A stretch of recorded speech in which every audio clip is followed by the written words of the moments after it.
Hello, everyone. It is Tuesday, the 27th of August, 2024. It's also my stepbrother's birthday, so I already talked to him this morning and said happy birthday. I also had to get a lot of administration done on my business / work side. And anyway, we'll get that sorted out. Before I get into videos, I'm going to show stuff from my social media just because it's stuff I want to mention anyways, but it's very simplified and condensed when I just share it from my site instead of just trying to rehash it out.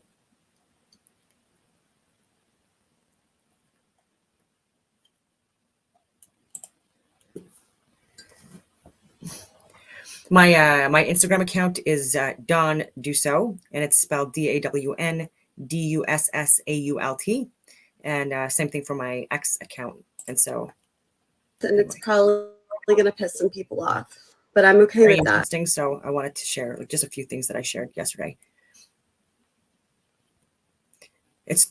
It's difficult to get on my Instagram because I am shadow banned. I am censored. People get warnings not only before following me, but they also get warnings whenever they even try to open up any of my my content. It's funny. It is what it is. No, and it's probably going to piss some people off, but I'm okay with that because if I'm not being honest, then what else am I doing?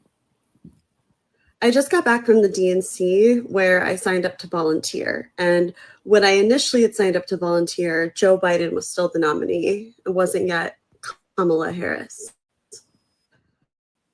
I've worked in progressive politics for a long time. I have worked for many different Democratic candidates, Senate candidates, House candidates, even some Democratic organizations.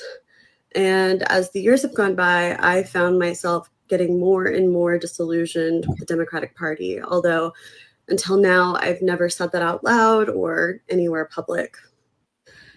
And I just want to say that by saying this, I'm not necessarily saying that the other party is better. I'm just giving you my experience with working with the Democrats. Throughout my career, I've mostly done campaign fundraising, so I've seen it the way that it works behind the scenes. And I know that candidates spend 8, 9, 10 hours a day just calling donors and begging rich people for money. It's pretty much the only people that they talk to. I mean, of course, sometimes they have to talk to voters, but the majority of their time is just spent calling and begging rich people to give them money for their campaigns.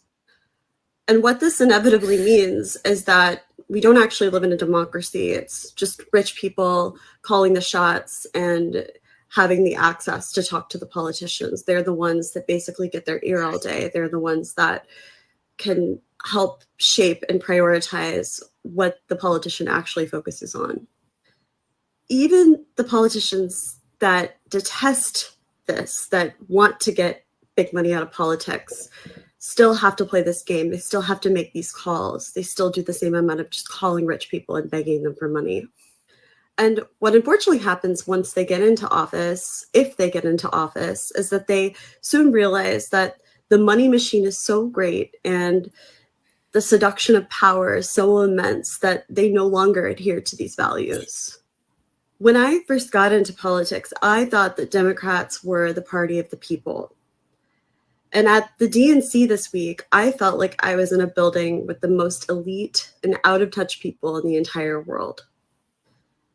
It very much felt like, let's just have a huge party and forget all of our problems because the vibes are brat. The problems. When I was there, I didn't feel any connection to real America or the place that I come from, which is the Midwest, Kansas City, Kansas, and Missouri. I didn't feel any connection to the people that I know right now who are struggling to buy their groceries or to pay their rent. Yep. The people who want to know what both candidates are going to do to materially affect change in their lives. And when I was there listening to the speeches, I felt myself feeling mad because I didn't hear anything about the economy. Definitely not in Kamala's speech and not very much in the others as well. Instead, I heard generic platitudes, things like joy and respect and integrity. And what does that even mean? let's make the military the most lethal in the world. I thought I was part of the anti-war party. I thought I was part of the party that fought for the underdog, that championed working people. When and how did we just become the party of academia and affluence? Pseudoscience. That's what we are right now. How can Academia. we ever say that we're going to fight corporate power or give a voice back to those communities that have been left behind when above the delegates on the floor and levels and rings of suites with donors and corporations that we're literally looking down on the people below from above? That's what Chris Cuomo said, and he is absolutely right.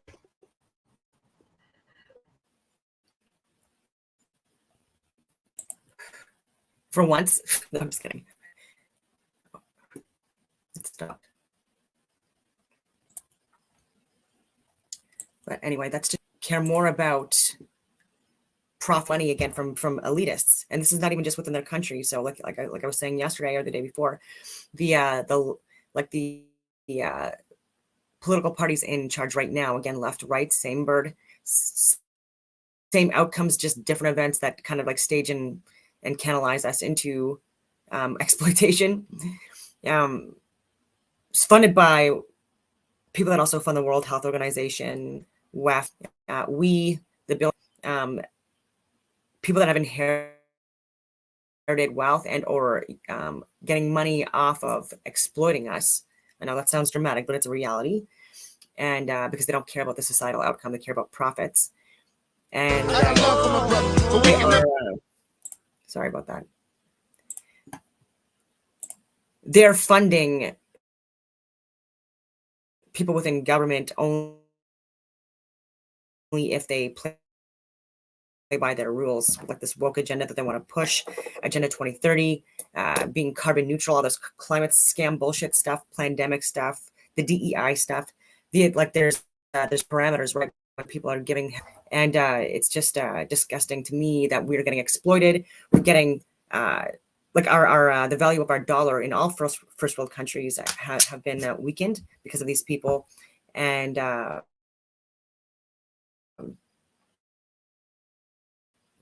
while they're getting so much more of our money, taxpayers' money that we're providing, and then like doing the goods and services that the people are utilizing in order to maintain their wealth or further acquire it. And yeah, it would be nice if it would stop already. This is not the only video I shared that I liked. I'm going to back up.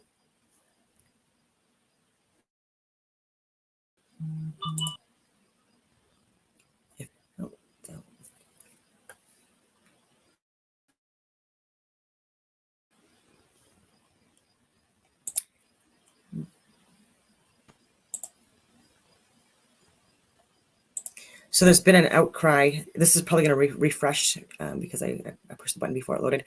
But liberals say they will rein in temporary foreign worker program after historic influx over the last few years. I've talked about that. Yeah, I said about that. I'm sorry about that. But it's finally making its rounds in mainstream media, and even Pierre Poilievre was addressing this issue even in the last week or so. And so that's good news, and it's not like to be offensive or anything like that. Like, it's just like, this is not helping Canadians in any capacity, whether it be like employment, whether it be with housing, whether it be with any of that stuff, right? And yeah, we need to focus on ourselves right now for a little bit. This is something I also wanted to share with you guys. This is something from Joe Rogan. If you just stopped looking at it in terms of red and blue, it's just gonna and left authoritarianism. And now people don't recognize that if you just stopped looking at it in terms of red and blue, look at the actions, whether it's war, suppression of free speech, pharmacological interventions that are mandatory, whatever the fuck it is, that used to all be associated with the authoritative right, the authoritarian right. And now those things are being embraced by the left. And I just think it's just an ideology thing. And I think we get confused and we think we're on the right side. We're on the right side. And if it's our side that's saying this, for sure, that's the right thing to do. And no one's critically thinking about this. The culture shift between right and left authoritarianism, and now people don't recognize. there The is culture shift between right and left authoritarianism, and now people don't recognize that yeah, that was the culture shift between right. So I'm sharing this because the last couple of days I've also been talking about MK Ultra stuff, and so it's something I did share yesterday, but I still want to share it today just because it's interesting, because I did talk about CIA, FBI, NASA, and Paragon and Periscope and Paramount friggin' Pictures and Disney, all at the higher up level, coordinating a lot of the same scripts and narratives and trauma-based mind control stuff. I know that sounds conspiratorial, but it's unfortunately true. Propaganda and psychological operations have been going on for eras, and this is just an account from a Hollywood stuntman and his take on Disney. Trauma to the child. Why? It's so horrible. What a bad story. Why do you need to start a story with a parent dying? Always. It's so sad. Under MK Ultra, they experimented on children. We were even taught this in psychophysiology program, that if you get to a child between ages 1 and 6 or 1 or 8, especially with sexual abuse or sexual trauma, you will split their personality and they will be imprinted the rest of their life. And many times that results in split personalities and dissociative behavior. Interesting. Trauma to the child. So trauma-based mind control. So even with what I was saying, various social media platforms like Netflix, so TV series, TV shows, radio, video games, Twitter, X, X, and like all these other social media platforms, and yeah, it's just interesting how people fall for this. I don't know if you saw it.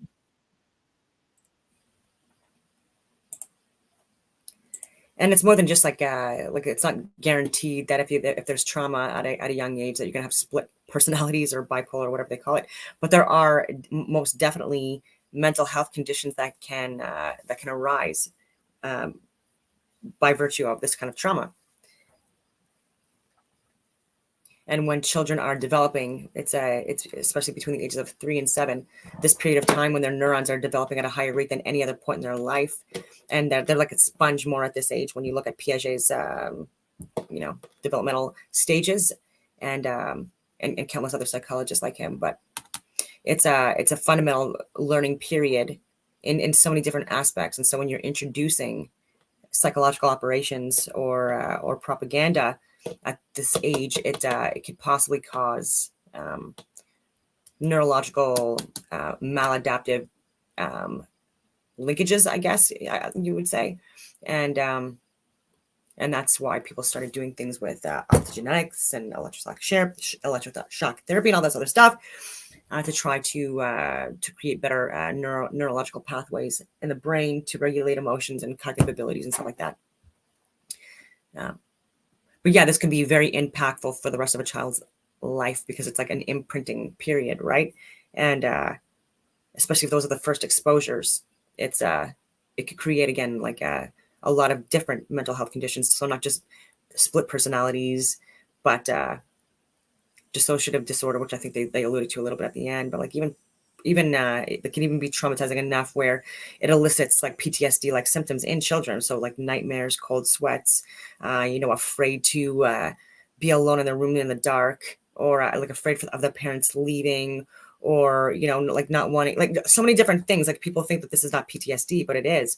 And then I want to go back to this about Santa Claus and the Tooth Fairy, because I've had multiple people debate me on this or yell at me about this. And yeah, I don't necessarily think that children should be told lies at such a young age about things like that, because when they do find out, not all, but for some, it can be very traumatizing. It really can.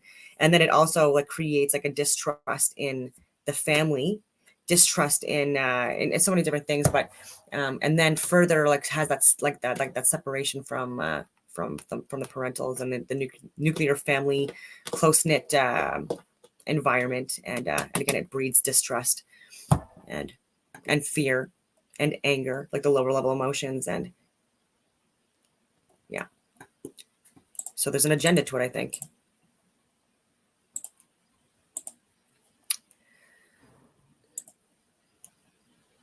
Yeah, I'll share that.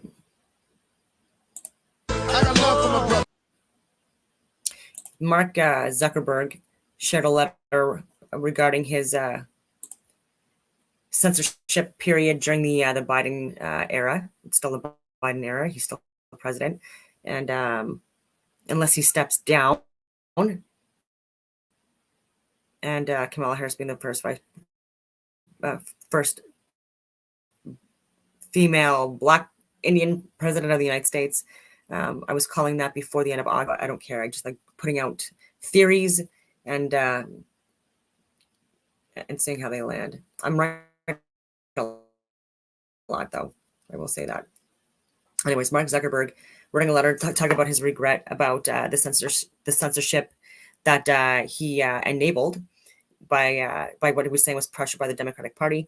And so he did single out the party, in which he was talking about causing an immense pressure towards him and his colleagues at Facebook to remove data, to downgrade it, and things like that. And so he did say he regrets that. And he was also talking about the Russian disinformation period as well, and his regrets regarding downgrading that content when he did, and all of that stuff. So anyways, I think that this is like a farce. I think he's just he knows how unpopular he is, and his platform now, it's and the hypocrisy that's involved. Like when Facebook promotes human trafficking, torture, like and there's people from Facebook that have actually even came out, and they were on I think it was Patrick Bet-David they were on. I think it was Valuetainment, and I shared this video a couple of years ago. But this guy that was working there, like he was saying that people that work at Facebook and like the content moderators, like would like be their behaviors would change even after months of just like having to vet through just disgusting content that they couldn't do anything about, and law enforcement didn't want to touch, especially if it was private groups, private chats. Like they're saying that you couldn't do anything about this stuff, and it's still happening, right? And so like literally like pedophilia, human torture, animal torture, so many different things. It's so fucking disgusting. And so like this guy was talking about that, and how people would be defecating like in the bathroom walls and in the stalls, and having sex everywhere, and they were very biased in their views, you know, and they were very much more leftist. And so anything that was related to anything that could be considered center or right, they were removing. Like there was like a power hierarchy there as well. Like there was no ethics or morals, is what he was saying. And if they started with it, they were very shortly thereafter altered, right? And so he said that he had to leave, and there was eventual investigations into the into certain locations as well, but again, and this guy also sold data to Cambridge University, and this is a known education system that also has a propaganda and psychological operations within its institution. And Johns Hopkins University, I'm repeating myself, but so he gave information to them about on fucking Facebook of all platforms, giving so much content, and gave them an edge on how to predict human behaviors, patterns, interests, ideologies. Anyway, flagging certain content. Even if just having the Canadian flag within a video or on social media, my content gets flagged, because apparently being patriotic to my country is seen as questionable behavior or behavior of interest. But I bet you if I had the fucking map flag up, there wouldn't be a problem with that, which is, again, the hypocrisy of this stuff, where it's rules for thee and not for me. And there's very much leftist extremism and censorship that's going on, and people are so fucking blatantly oblivious to it that it's just it's, you know, it's almost offensive at this point, because like it's de-evolving our civilizations. So I don't believe in his fake apology. I think that he's been involved in a lot of bullshit, including Epstein Island bullshit, and so I think that this is just him trying to get a better image out there, because like his marketing campaign clearly not working. Just like people's hold the difficulty of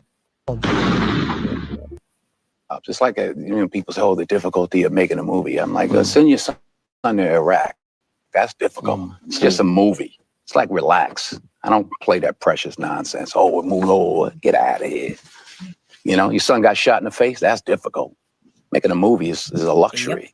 It's a gift. It's an opportunity. And most importantly, it's a gift. Obviously, everybody here is talented enough to do that, but don't get it twisted. It's just a movie. It ain't that big a deal. Just like people say, oh, the difficulty of making a movie. I'm like, send your son to Iraq. Yeah.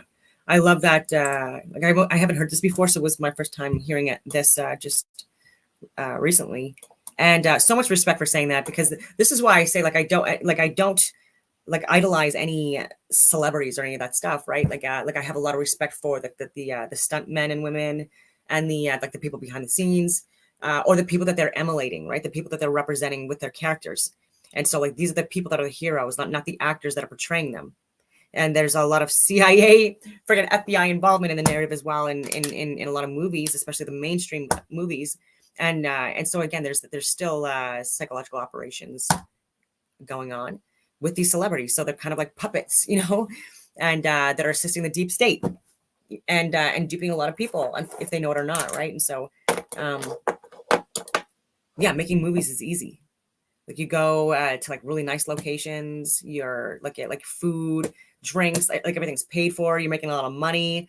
There's everyone's working. It sounds like a very pleasant working experience, and the fame and the fortune, all that stuff that goes with it. So for people to pretend that it's such a challenging, dark, deep, difficult thing to do, I'm sorry.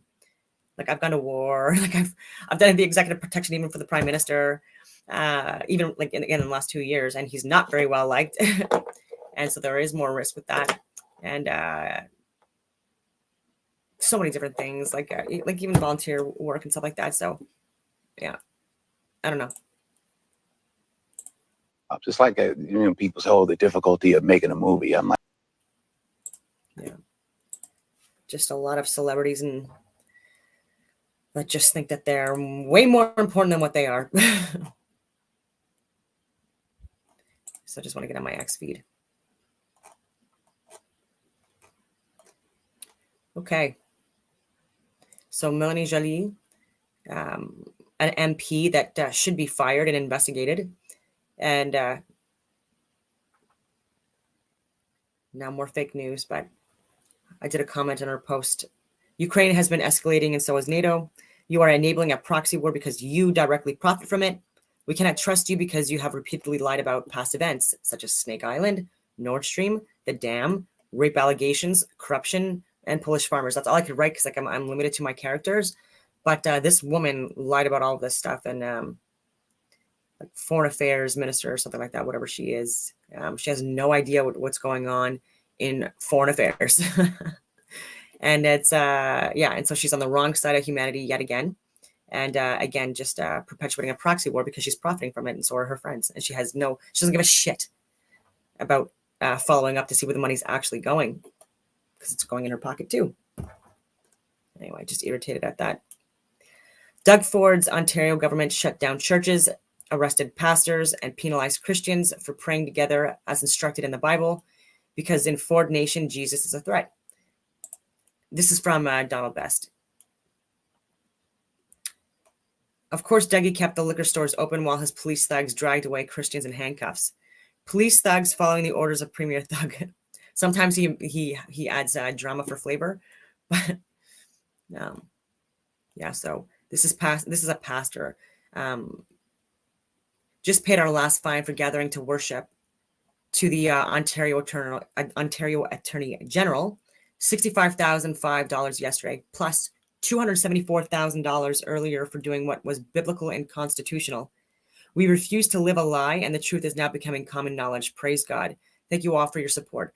How disgusting is this? This is a pastor that, because of holding religious gatherings, and again, I'm not a Christian. I do believe there's a creator or a God or multiple. I don't believe he's all anyway.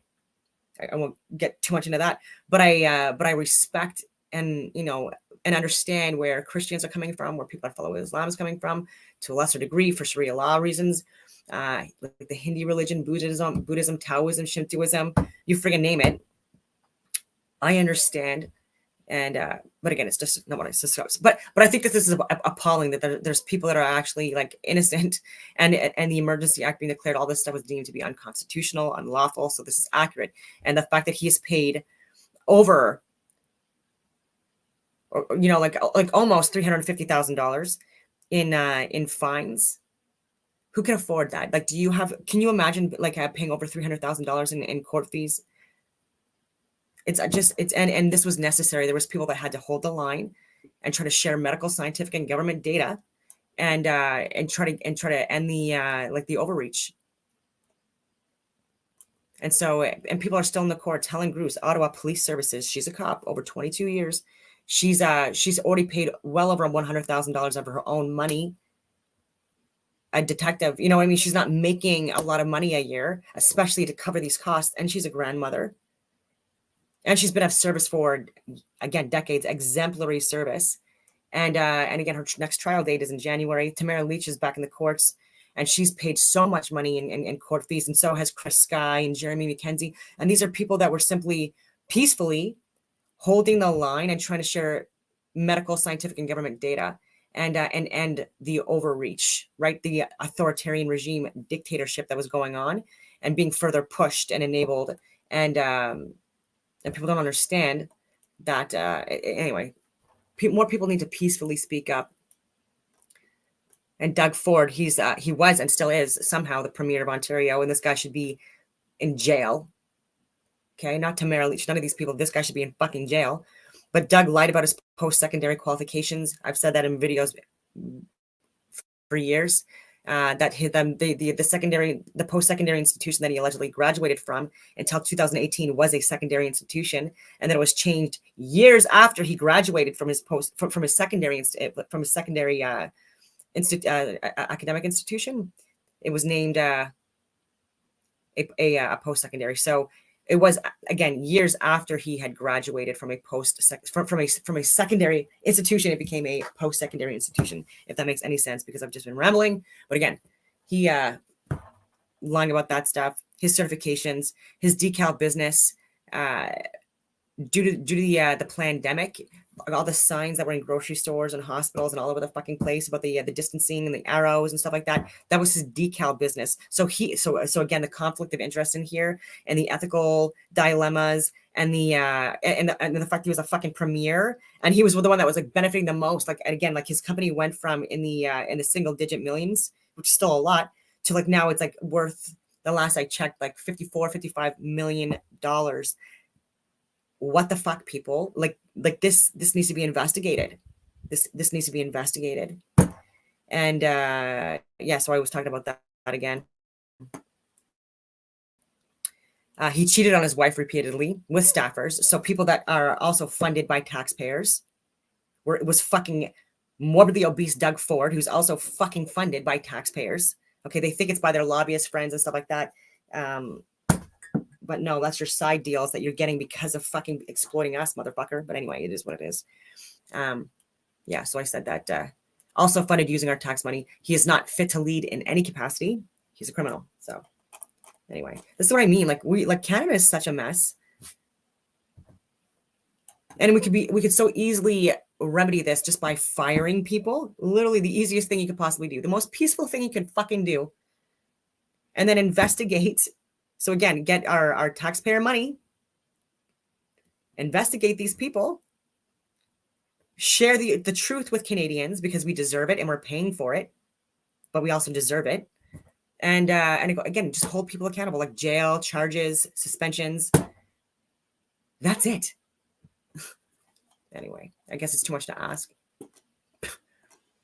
And we just want better people in. There's a lot of amazing people in Canada. Like I know people, like 5 people at the top of my head, that would do a better job in any of these cabinet these cabinet positions. Yeah.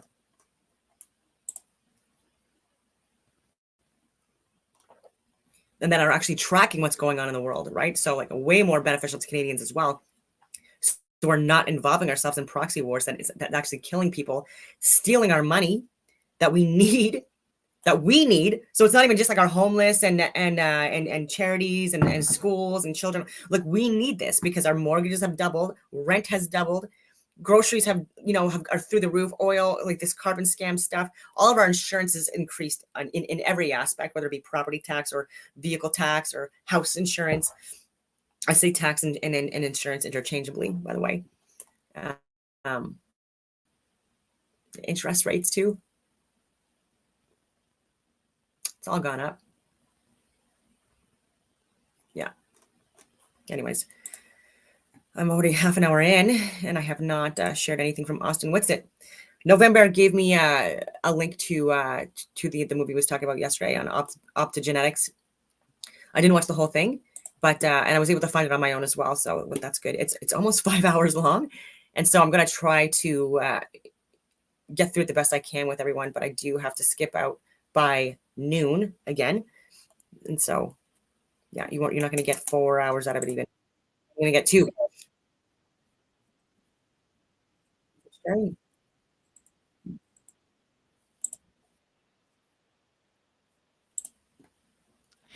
And it is about something called optogenetics. And this is a very real thing. This video is 12 years old. Shout out to everyone donating. I'm going to catch up with you guys. So we'll watch this video. It's 4.5 minutes, and then I'll check back up with the subs and the donations. All right, let's just go ahead and get right into the video. I think this is the right scene. I changed the OBS scene just for the zombie theme. Here, let's pop over here. All right, cool. In a world.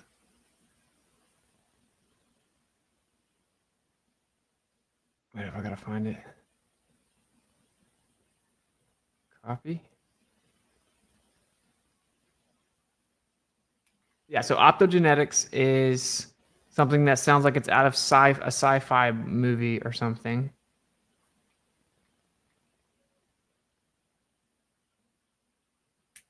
But just wait till you hear about this, and you're going to start to put the pieces together probably, and understand that I will bring it all together once we pop off of YouTube. And that's what cool. We all donate the same place the whole time. Screw YouTube demonetizing me. They can kick rocks. All right, cool. Let's cue it up. You guys let me know that everything sounds good. Give me feedback on the audio, etc. Let's go.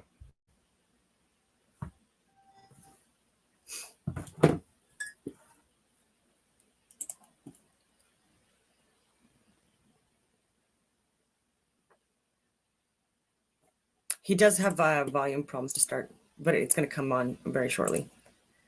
Have shown that the brain There you is go.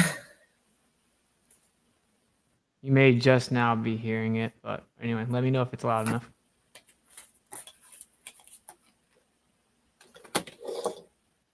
the human. Someone said, will you be on Rumble? Yes. Donation overlay needs to be brought up. It will be on Rumble and Rockfin. So both of the links are in the description, right in the top of the description. It says finish the stream uncensored on Rockfin or Rumble. It's got both links. All right, give me audio feedback.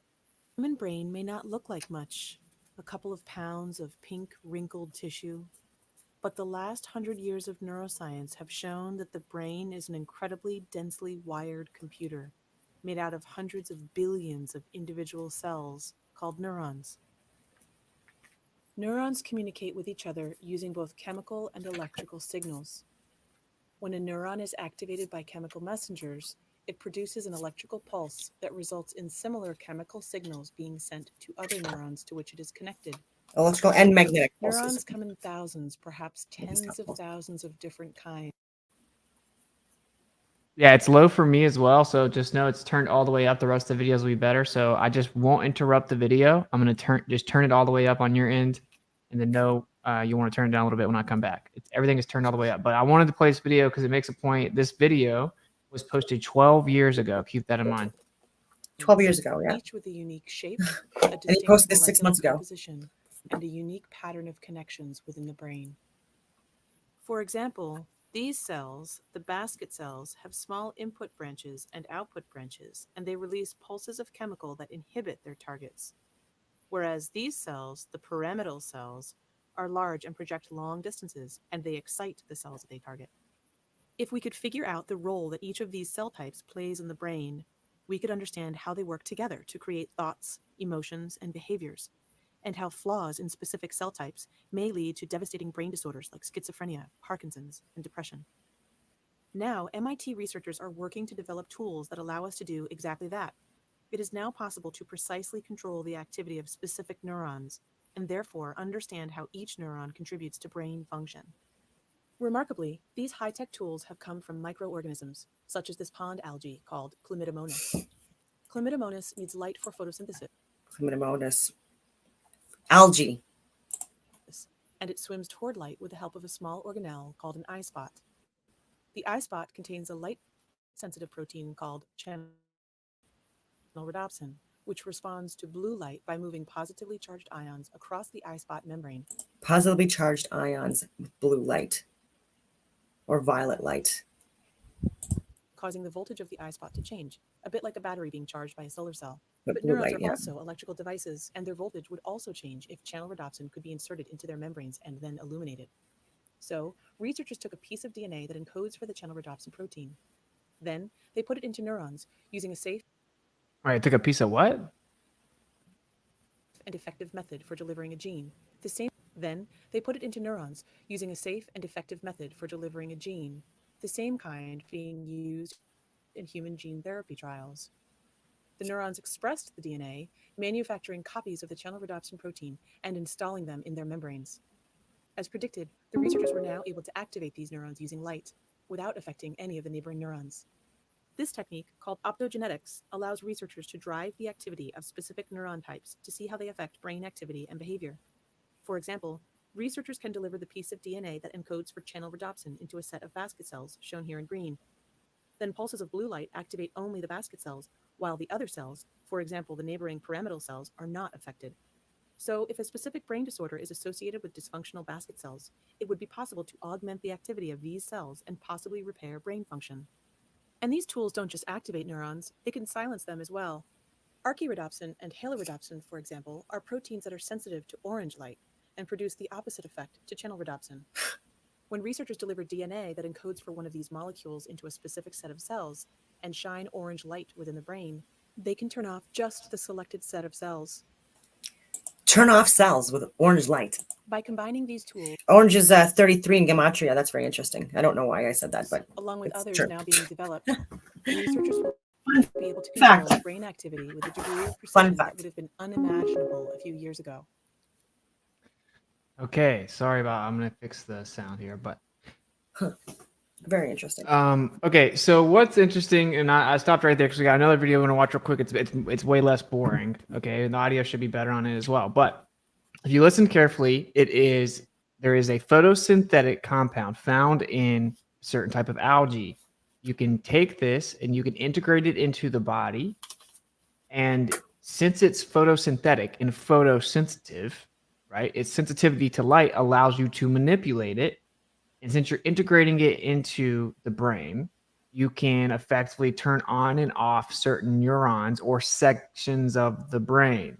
I think this absolutely has to do, and I'll reiterate that I think that this is an electromagnetic reality, that there's two forces or energies experiencing themselves, like a unified force experiencing itself dualistically within this video game or simulation, holographic reality that's being projected on a flat plane of inertia. But I believe that it's like the visible and non-visible light spectrum, and its interaction with electricity and magnetism. I do believe that that magnetism has a larger role in harnessing energy than we're being led to believe, and it impacts us much more significantly than we're being led to believe. And so even with like I believe that the sun is more of a magnetic, positive, heating, centrifugal, radiating luminary. I believe that the moon is one that's like more cold, gravitational, centripetal, negative. I don't know if I already said electrical, but anyways, and cold. and the moon being what manipulates the like the tides. And where was I going with this stuff? But yeah, so radiating magnetic energy, I believe that these are interchangeable conversations when you're talking about magnetism. And so I believe that what we're talking about when we're talking about like the laws of nature or whatever it is, and we're talking about gravity, electrostatics, and then these weak and strong nuclear forces. I believe even with what they're calling nuclear forces, I believe that these are the magnetic, like it's the like the magnetic component of like the laws of nature or whatever you want to call it. Electricity, magnetism, not gravity, not electrostatics, because like again, that's just a manipulation of the environment. And that is that is put together again by electricity and magnetism, and various strengths and stuff like that. So you get you like the so we want to talk about the elements. I talk about hydrogen and helium and oxygen and other gases that make up the ether or the atmosphere. I was talking about like where you the higher up you go, there's the lighter the elements or the particles or the molecules are, right, as they and that's why they're trying to equalize within within an environment that the more they're in balance with. Again, it's hard to explain because again, it's just friggin' like I'm all over the place this morning. And so when I talk about hydrogen, removing the electrons from it, and removing electrons from helium, hydrogen, oxygen, this makes it where the higher up you go, for some reason, that there's like the magnetic radiating charge or whatever you want to call it, or force. And that's why, like, I believe, and that's why people talk about the final. I believe that they're just saying that because this is where we have the lack of the electrical charge and the magnetic radiating forces, the toroidal fields, whatever you want to call it, that make up that perimeter or whatever you want to call it. And yeah, sorry, the birds are also distracting in the background. And so even with light, I've talked about that being like showing like a radiating, like more of like a magnetic force or energy. And again, then you've got the inverse square law as well with light, and then you also have with lasers where like different colors impact things differently, and just like we're seeing within this video with the brain and how different lights. Colors within the color spectrum impact the brain, where it can activate cells or deactivate cells, which is terrifying, but also cause fires from long distances. And I've talked about that before as well. But where was it going with this?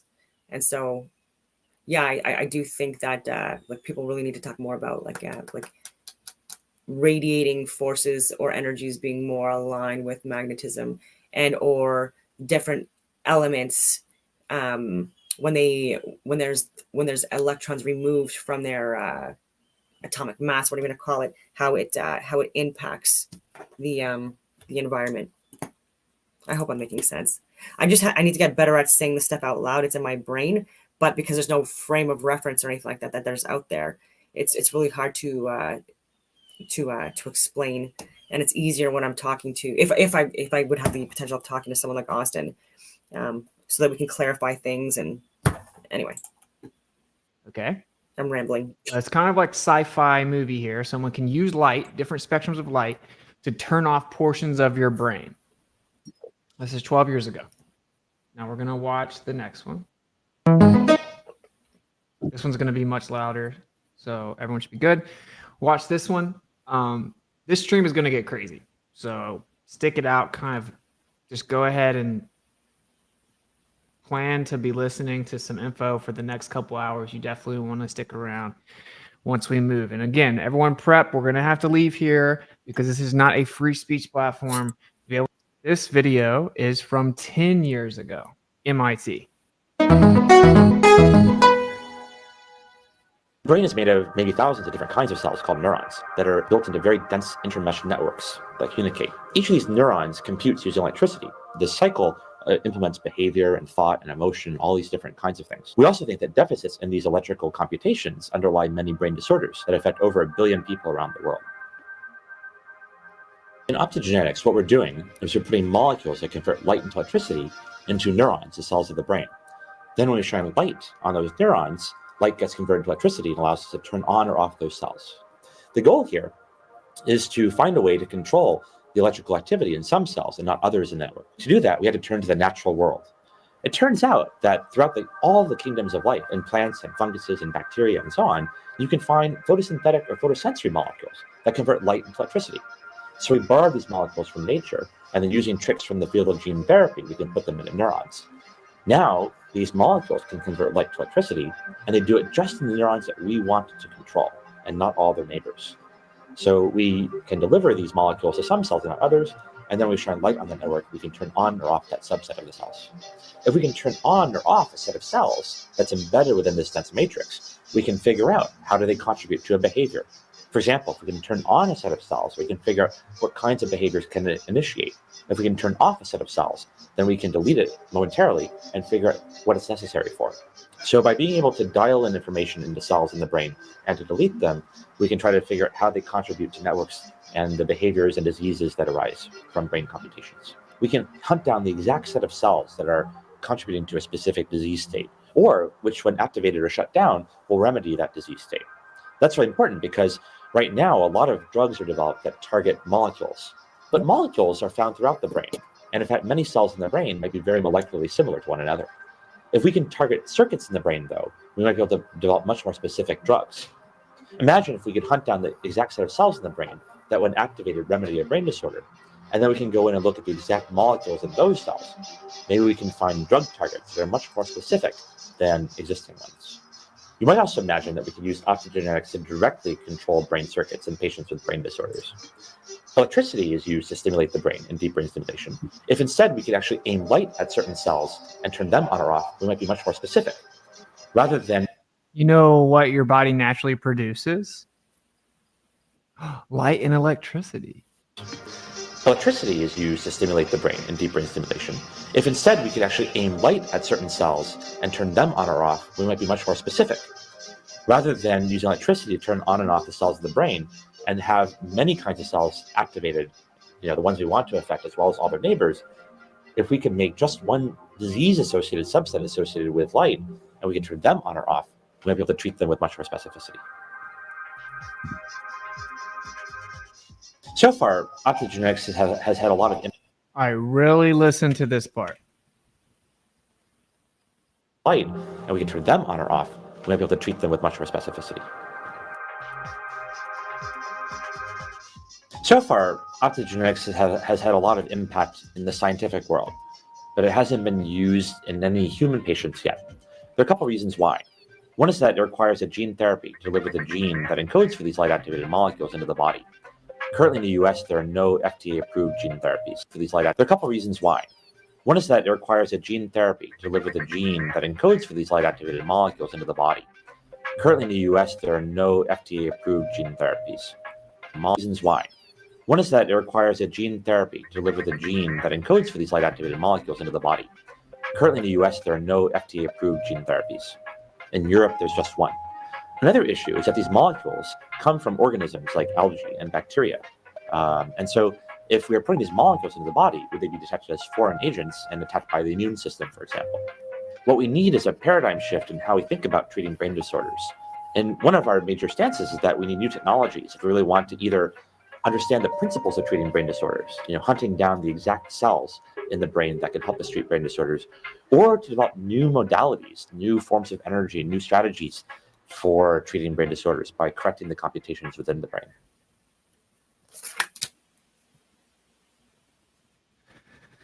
Interesting.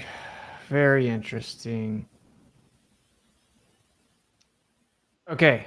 Sorry, I'm trying to remember. This is a brand new scene.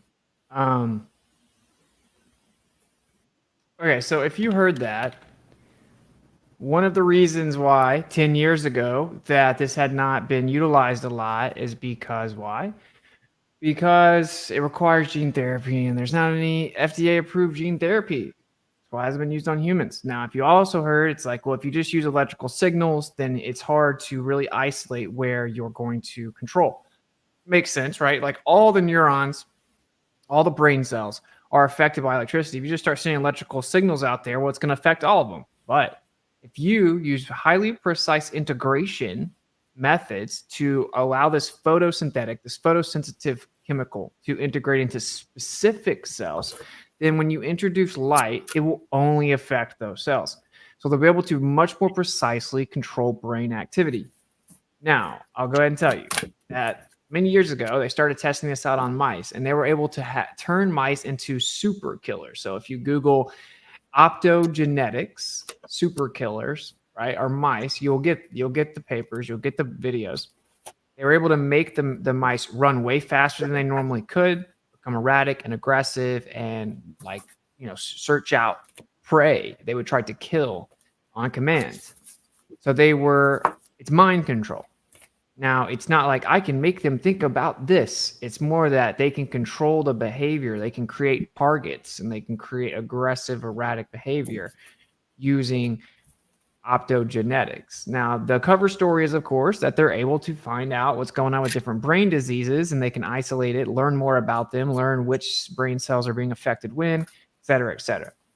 Keep all of that in mind. Obviously, the major trigger word should have jumped out of the page at you. I made it pretty clear, right? I made it a point that you knew, okay, that's going to become very relevant here soon. Let me catch up on the Dizzy donations. All right, so just so everyone knows,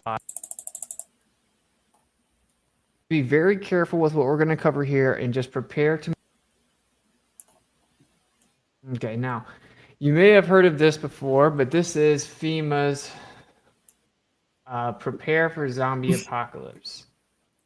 So FEMA's disaster preparedness site. FEMA too, I've talked, DARPA. Urgent PSA about an impending threat at the end of October. Experts and terrorism officials confirm that the group, which has possible Greek and Haitian origins, plans to take advantage of a loophole in space-time continuum. So they make it like this facetious joke, right? Which will allow previously deceased citizens to roam the U.S. searching for cerebral matter. So it's like the idea is, well, they just made this fictional, funny story so that people would be interested in being prepared. Now, of course, if you're familiar with predictive programming, you would be like, well, that's pretty interesting. So anyway, FEMA says prepare for zombie apocalypse. Interesting. Could just be a joke, right? So I've been telling a lot of people around Discord and stuff, kind of laying a bunch of this out to them, and I'm going to break it down with all the evidence tonight. And people act like I'm crazy, of course. And now they're spreading the story in the mainstream news that there's a new zombie deer disease, and the epidemic spreads in Yellowstone. And that's, of course, owned by the federal government. As scientists raise fears it may jump to humans. And as you can see, it's all in the news. And even yesterday, it was in the news again. But about a month ago, all the news hit us with the same story. Zombie deer disease could move and spread to humans. And it was found in Yellowstone, right? So, and what happens is the deer just looks like it's dead, but still walking, loses functionality and body control, and just starts walking in circles and looks ridiculous. Okay. Here's another quote unquote joke. This is Amazon's terms of service. And supposedly it's about some video game or something like that. Clause 5710, this did in fact used to be in their terms of service. Quote, this restriction will not apply in the event of the occurrence certified by the United States Center for Disease Control or successor body of a widespread viral infection transmitted via bites or contact with bodily fluids that causes human corpses to reanimate and seek to consume living human flesh, blood, brain, or nerve tissue, and is likely to result in the fall of organized civilization. Okay, again, cover story. It's about a video game. It's just kind of a joke, and they just decided to put it in their terms of service as a joke, Totally legit. Now, I think I can cover some of this, and then we're going to have to move over. Okay, but there's something called a body area network, also referred to as a wireless body area network, or WBAN. Okay. A body sensor network, or medical body area network, is a wireless network of wearable computing devices. Band devices may be embedded inside the body as implants or pills. Interesting. So what we're going to do now is we're going to watch another video real quick, and we're about to have to leave. You should be able to see, obviously, why we're going to have to leave. but it is very important. All right, let's watch this video. Hello. I am Azad, and today I will be telling you about the Wireless Body Area Network and how it applies to the Internet of Things. First of all, let me give a brief definition of the Wireless Body Area Network. Wireless Body Area Network is a short-range wireless network of wearable computing devices. Wireless Body Area Network devices may be embedded inside the body as implants, may be surface-mounted on the body in a fixed position, or may be accompanied devices that humans can carry in different positions, such as in closed pockets, by hand, or in various bags. All right, keep in mind, this is like this mainstream version of what they're trying to tell you it is. We're about to look through all what it really is, but this is to give you an idea of what they at least are trying to say it is. This is just like with the optogenetics. Oh, it's just to help cure brain diseases. Like, yeah, sure it is. Right? If we talk in the context of the Internet of Things, these implanted sensors and wearable devices are the things from the Internet of Things, whereas Wireless Body Area Network is the glue holding these implanted sensors and wearable devices together. The wireless body area networks can be described as an extension of wide area networks to personal space.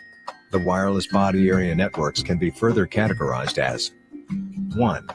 In-body communications that occur between two or more devices inside a human body. This So communication this is definitely something I've mentioned to watch out for, possibly to consider at least. Again, I'm not into the whole zombie thing, and neither is Austin. He even said it's just a funny title. But yeah, like people in close proximity in protests, you have to be aware. You know what I mean? That being close to people.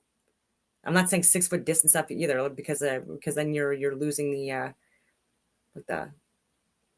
increasing like your field, the other people's field, depending on if you are vibrating at a higher level. That can also impact your surroundings. But yeah, sometimes being close, is mostly between implanted medical Oh, sensors. sorry, this is pretty unbearable. Someone says, so it's a Rockfin type of night. Yeah, that's correct. Now, let's see. Okay.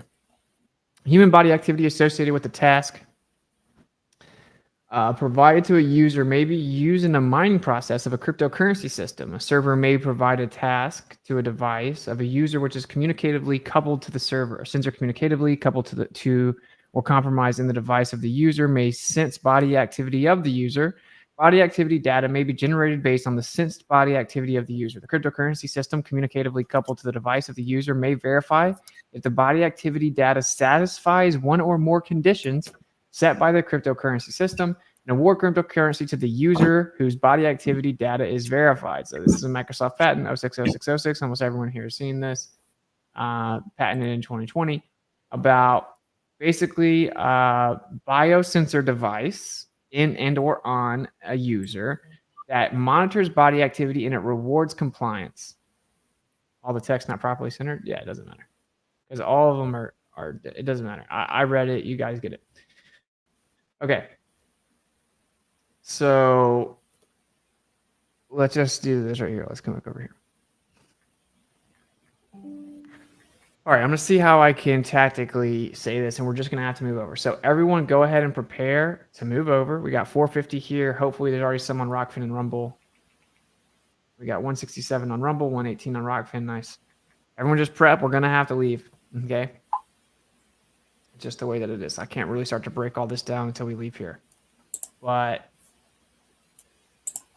you don't want to miss what the importance of the stream. But what did we cover here? There's some very interesting technology in the world. There's something called optogenetics, which is nothing really brand new, but it was held back by certain laws because of, moral issues of controlling your brain. So mind control, right? And again, you take algae, a specific type of algae, you integrate that photosensitive chemical into the brain. It bypasses the blood-brain barrier using gene therapy, then it integrates in, and you can actually introduce light and control the brain by turning on and off certain things. We briefly covered that there's this goal or aim, right? It's just theoretical, right?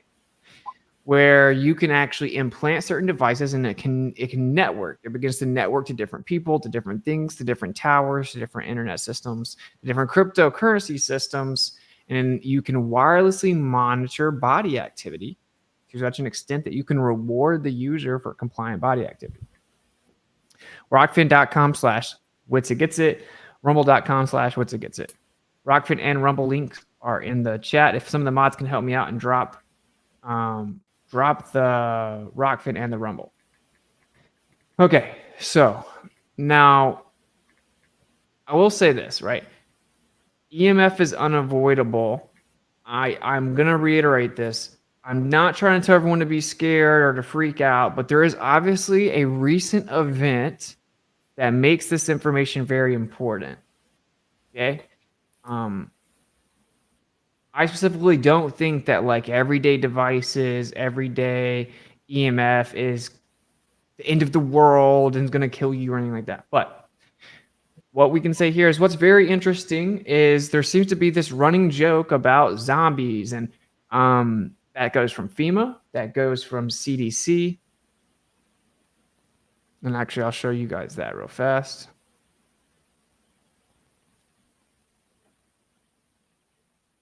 So this is the CDC. Preparedness 101 Zombie Pandemic. Again, the cover story for this is also that it's just a joke. Now, this used to be an entire website in depth talking about a zombie pandemic. Since then, they've changed it to just a comic book. They've taken down the website, but it was up for years. Okay, and it's just entertainment to get people excited about being prepared and being healthy, and so it's just entertainment because zombies are exciting. Okay, but this is the CDC talking about zombie preparedness. And of course, we also have FEMA. And then here is a systematic review of biocyber interface technologies and security issues for Internet of Bio-Nano Things. We'll read a little bit of this and we're going to move over. So everyone just go ahead and start moving over to Rockfin and Rumble. Advances in synthetic biology and nanotechnology have contributed to the design of tools that can be used to control, reuse, modify, or re-engineer cell structure, as well as enabling engineers to effectively use biological cells as programmable substrates to realize bio-nano things, biological embedded computing devices. Bio-nano things are generally tiny, non-intrusive, and concealable devices that can be used for in vivo applications such as intra-body sensing and actuation networks, where the use of artificial devices can be detrimental. Such nanoscale devices can be used in various healthcare settings, such as continuous health monitoring, targeted drug delivery, and nanosurgeries. These services can also be grouped to form a collaborative network, i.e. a nano network, whose performance can potentially be improved when connected to higher bandwidth external networks such as the internet, say via 5G.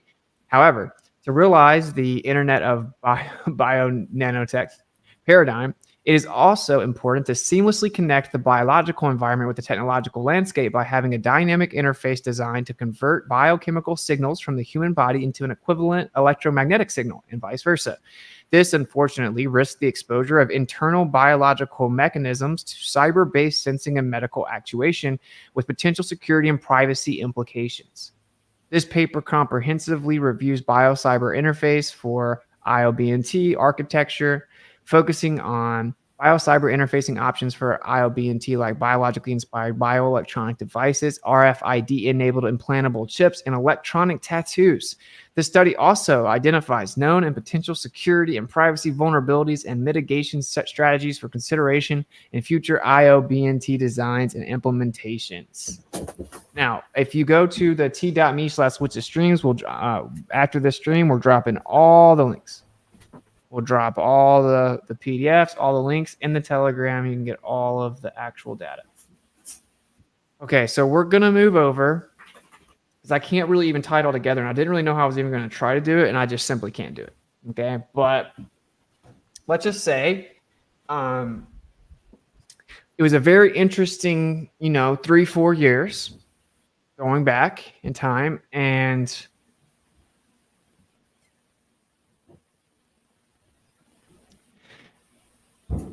it does seem like we were conditioned for quite a bit of things.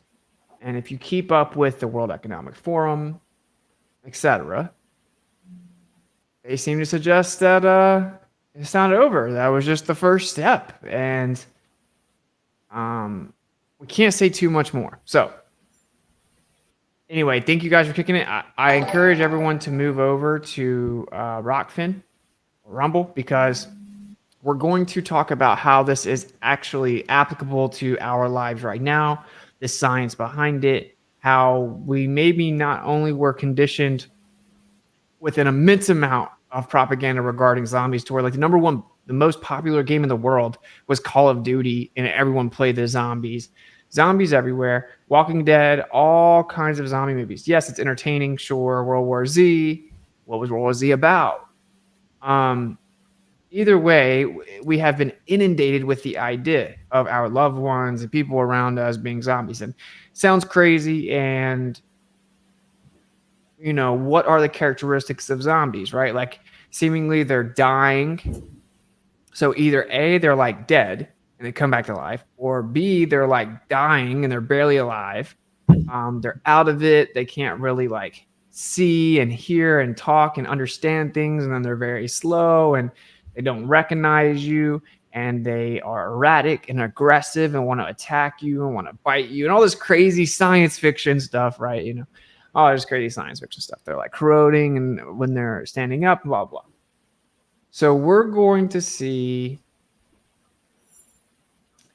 why would I title the stream that, right? What does that have to do with anything? What does that have to do with optogenetics? What does that have to do with, jump on over, we're going to get out of here. So shout out to the people that did come on YouTube.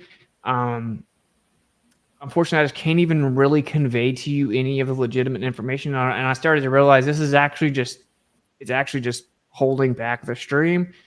So unfortunately, I can't take the chance. I've already been demonetized recently, and all I do is talk about cosmology. But I do encourage, if you or any loved ones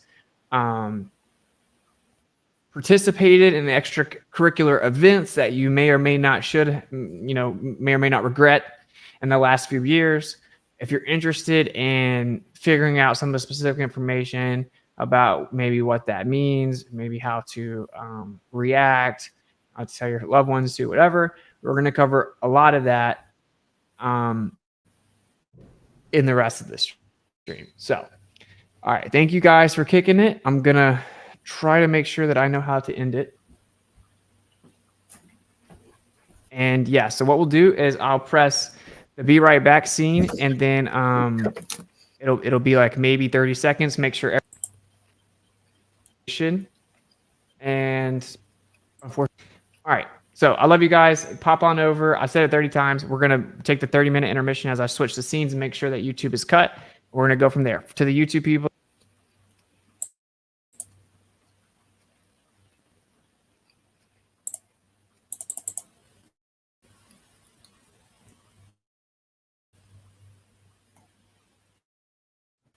F YouTube. Okay. So nice kicking it over there where we couldn't speak, and now we're back at it. All right, now we're going to get into the actual gravy, and this is pretty wild. Okay, so we can talk freely. Let me just double check and make sure that the YouTube is done. I did here, okay? So there was one commonality in all the vaccines. They had what they called a lipid thing, right? But of course it wasn't. It was synthetically engineered. Now, every vaccine, whether that is BioNTech, right, the Pfizer one, whether that's Johnson & Johnson, Moderna, they all used the same lipid nanoparticles, and they all got them from the same place in China. So there is one common factor in all of these vaccines, and that it is that they all have the same nanoparticles in them. So if there was some type of threat or danger to these vaccines, we would have the same threat across the board with one specific variable, the lipid nanoparticles. Okay? So that got me thinking. I started looking into some stuff. And it turns out that that's completely patented and no one knows what it is, what is in it. So anyone that's taking it and they're going through COCDIS and they're trying to deny or fight or gaslight, I'm just trying to help you out. I will go ahead and throw this out here. I think it's very good for us to start to look into some of these possibilities and what they were trying to do so that we can blow the lid off of it. I think that you can detox heavy metals, you can detox these nanoparticles, and there's many different ways, whether that be not medical advice, but enemas, parasitic cleanses, Fasting, right, which just like expedites your body's ability to start to clean itself. Water fasting with electrolytes going into autophagy, your body begins to repair. Shilajit, you could drink our tonics that has all kinds of stuff in it that help you detox, cleanse, and rejuvenate, right, and become nourished properly. So like really cleansing out your body, doing heavy metal detoxes, and there are many different ways. And if you can prep yourself to do this and start really cleaning out your body and fully resetting with a liver cleanse and with enemas and all these different things, then you may be able to preemptively protect yourself against any potential future damage. Okay, so I don't want people to freak out. No fear porn. I think that from what I've researched, you're okay as long as you take very proactive measures. Okay, it's very important that you don't just sit on your hands and be like, oh man, this can't be real. This makes me uncomfortable. Now, let's just get into some of the crazy stuff. Now, I'll show you a couple. I have so many different papers here, but I'll show you a couple of them so you can kind of get an idea of what we're talking about. Okay, now we're just going to be going, we're going to start popping through a lot of papers here. I have a lot.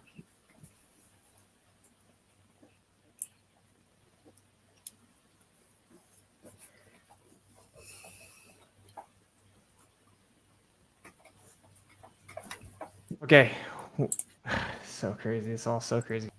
Here's an idea of what's going on here. Pop over here.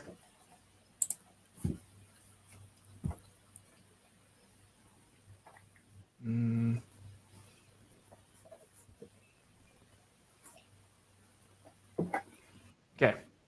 Can pulsed electromagnetic fields trigger on-demand drug release from high TM magnetoliposomes? Okay. And this talks about how, magnetic nanoparticles have been used to trigger drug release from magnetoliposomes through a magneto-nanochemical approach where the mechanical actuation of the MMPs is used to enhance the membrane permeability. Okay. So what this means is with nanoparticles that are magnetoreactive, if you introduce EMF to it, what happens is the membrane of the nanoparticle becomes more permeable, meaning that things can come in and out of it. So if you were to place something inside of a nanoparticle, you could introduce it to EMF and then actually control its permeability. But it would need to have specifically magnetoreactive composition. Now, what were the nanoparticles made of?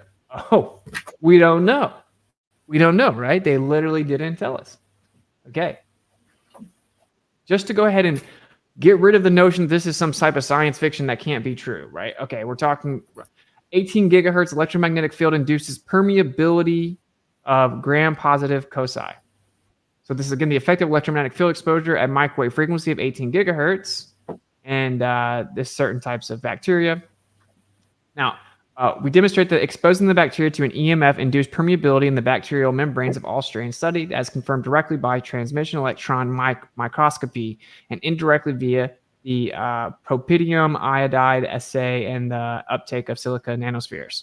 Now, don't get me wrong. I think that the medical field is one of the most flooded down pseudoscientific fields in the world. As in, there's real phenomena, but the characterization and the models of everything is highly suspect. But one thing is can be dependent upon.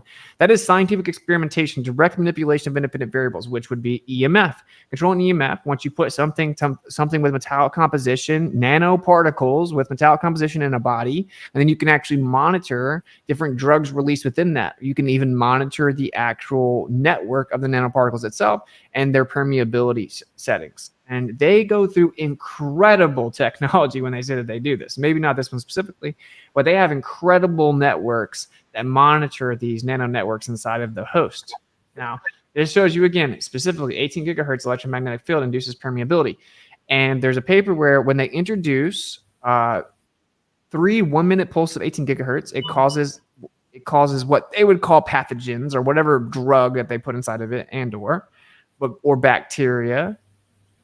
It actually releases, meaning something could lay dormant and you could release it at a later time by introducing EMF. All right, let's see what else we got here. So the unique capability of MMPs and their composites to be remotely controlled has been utilized for various applications. When applied in drug delivery, the remote control of the MMPs enables for controlled drug delivery. Now, the title of this paper, Magnetic Nanoparticles and Nanocomposites for Remote Controlled Therapies. Now, what they're saying here, obviously the idea, is that this is for iron deficiency treatment, thermal therapy, drug delivery. MMPs, magnetic nanoparticles, are often coated with or embedded in a polymer or organic matrix in order to increase colloid stability and extend circulation time in biological environments. Provides a means for functionalization with targeting agents or fluorescent markers. Keep in mind light, okay, and optogenetics. This gets wild, dude. Now, long story short, what they're saying here is the idea is that they can put little nanoparticles inside of you, and then they could periodically release the drug. So instead of you having to go to the doctor every Friday to get your shot at 3 o'clock, well, they can just remotely release the drugs in certain doses every Friday at 3 o'clock, wirelessly. Okay? This is a very real thing, and they've had success testing it out over the course of the last 15 years. Now, we have plenty of things talking about this, but this is one thing I want to pop over and give you. What does this got to do with zombies? What does this have to do with zombies? Okay. Now, there's something, obviously, again, a lot of this is models, but you have E. coli, right?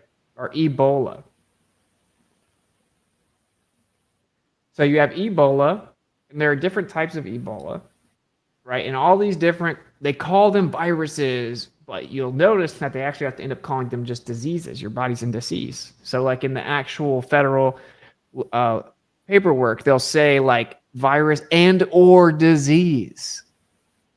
So they're covering themselves legally because if you've looked into it, virology is pseudoscience. All right.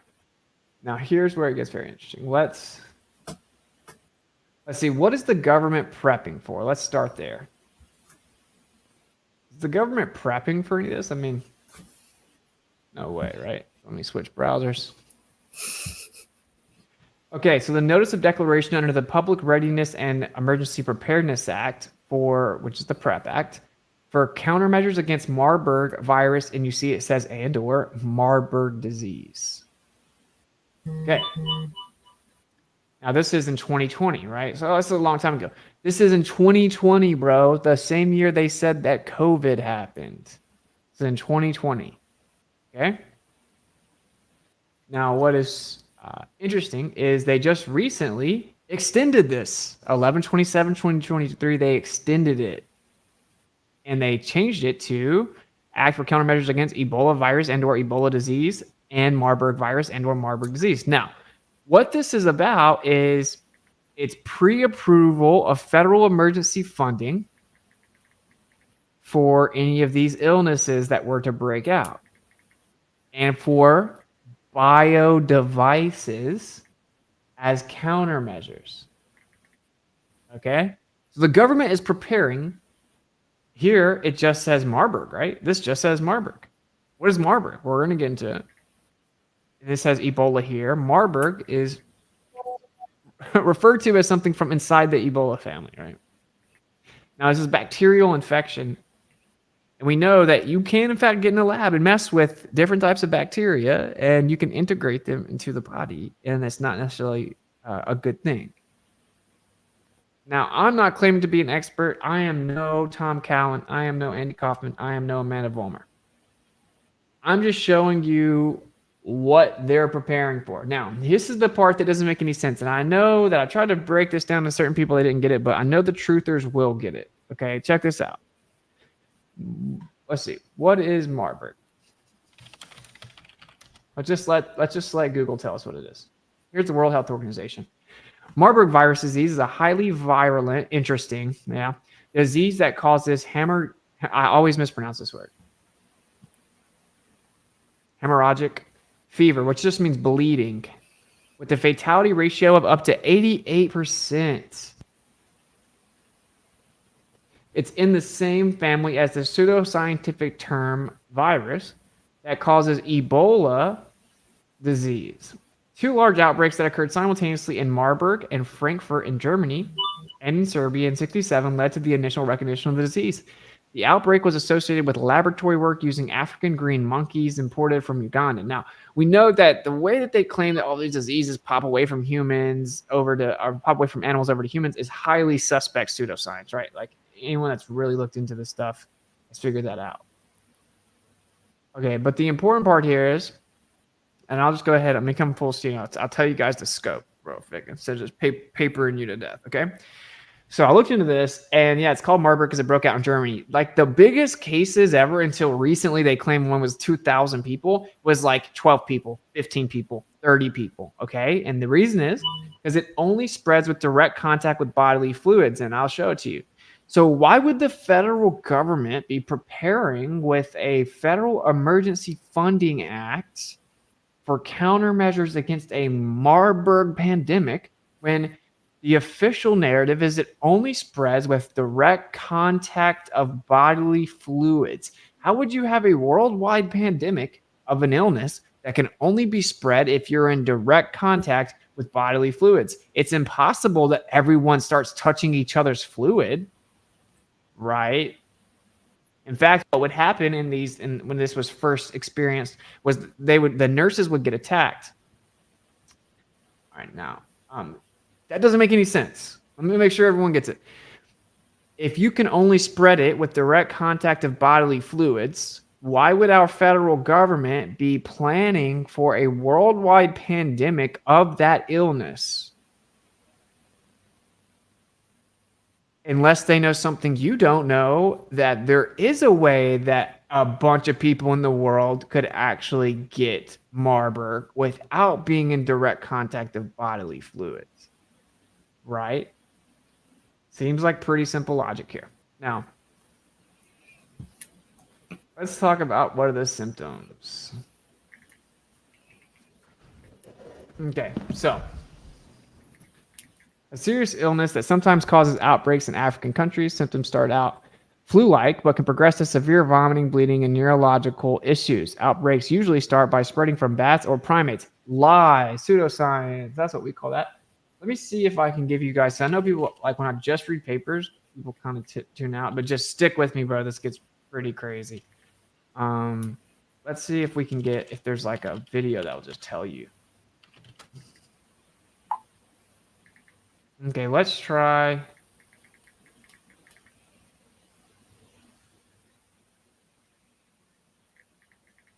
Okay, now, I guess the point that I want you to realize is, okay, I will start reading some of the symptoms, but I'll give you a breakdown. What they say the symptoms are is that I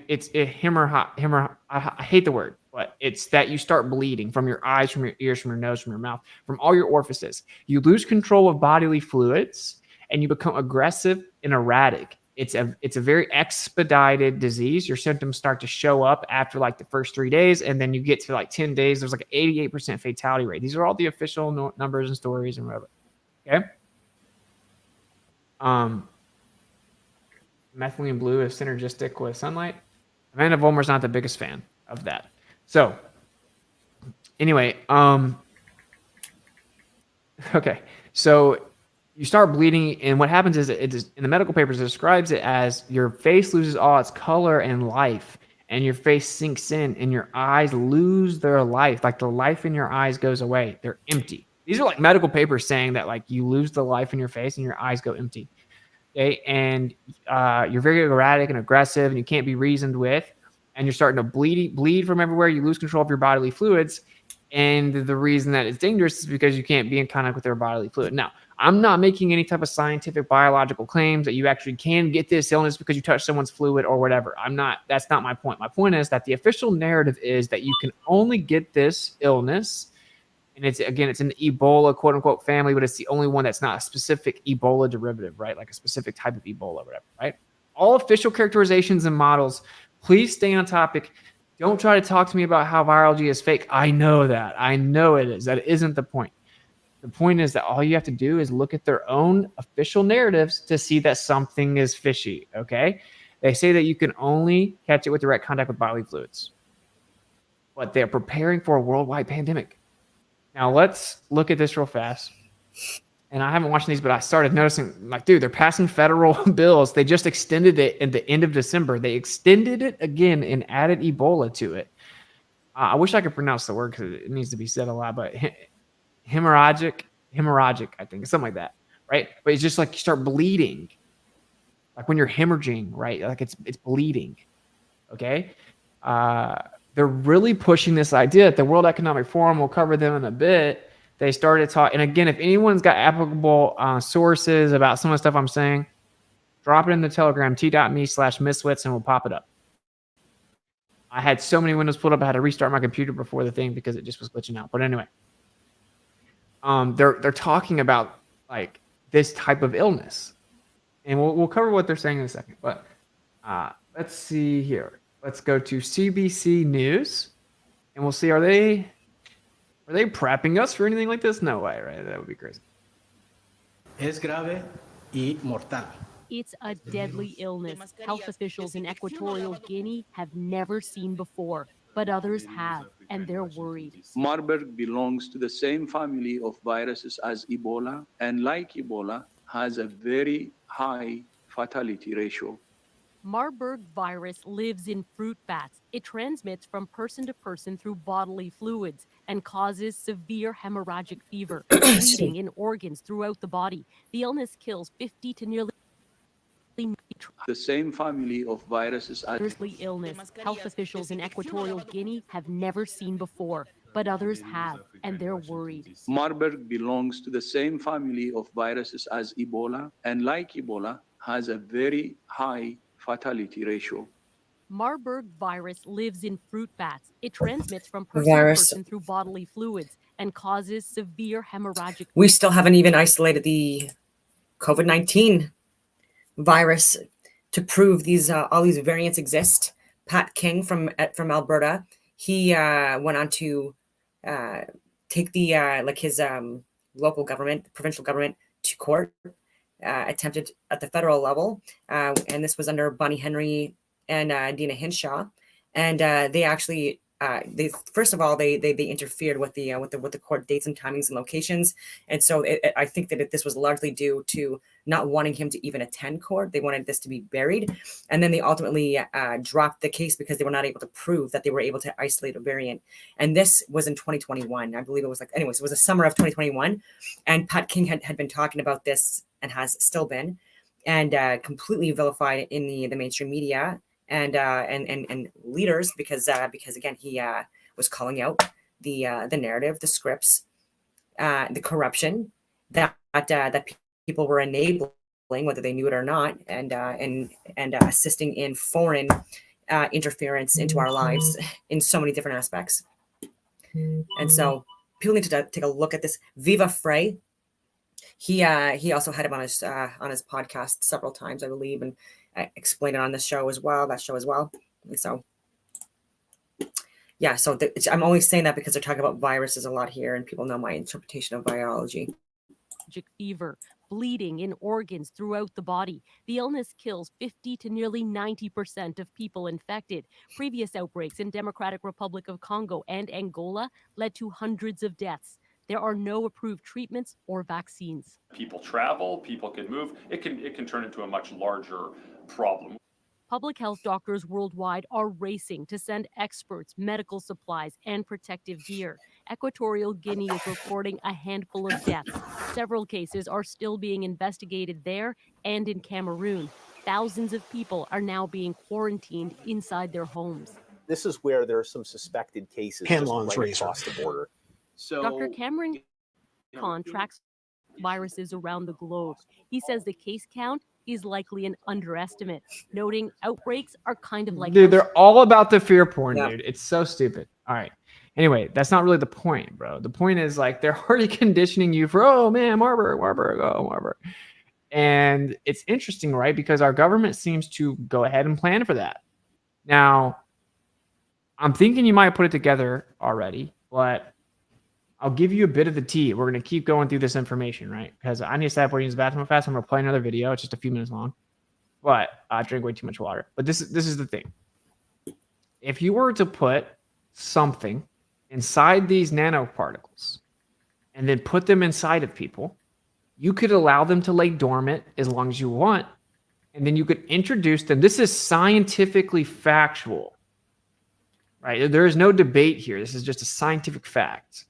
You can introduce, say, iron encapsulated nanoparticles. Iron is magnetoreactive. Of course it is. We're going to use one of the biological models to break down how you know that it is as well. They say that we use ATP energy. These are all biological models, but the phenomenon is real. It's just that oftentimes the models are just reified. Not the point though. ATP energy, and your different organs use this ATP energy to function, and like your heart and your brain use some of the most, the ovaries of women use like the most, the reproductive organs of women, right? And it's actually just electrical energy. And so you have copper, which is electrically conductive, and you have iron, which is magnetoreactive. And those two together, certainly with some electrical and magnetic, that's the best insulator, but whether it is or not, an insulator allows for this electric conductivity. What did they do? They said copper was toxic. They stripped it from all the food, etc. Okay. But the point is that iron is magnetoreactive. That's why in these papers that we're going to go through, you're going to see that they use iron encapsulated nanoparticles most of the time. Much love though. This is very interesting because, like, can we get samples from people and find out if there is in fact iron in them? That would be interesting. But synthetic fortified iron, but it would be difficult because they put that in everybody in our food and all kinds of stuff. But this is integrated into the body in a different way. Ingestion and injection are definitely very different things. Okay, so I hope you're following what I'm saying. That if they were to get, now it doesn't just have to be iron encapsulated. It's just the most popular one I found through all these papers. There are many different types of metallic compositions.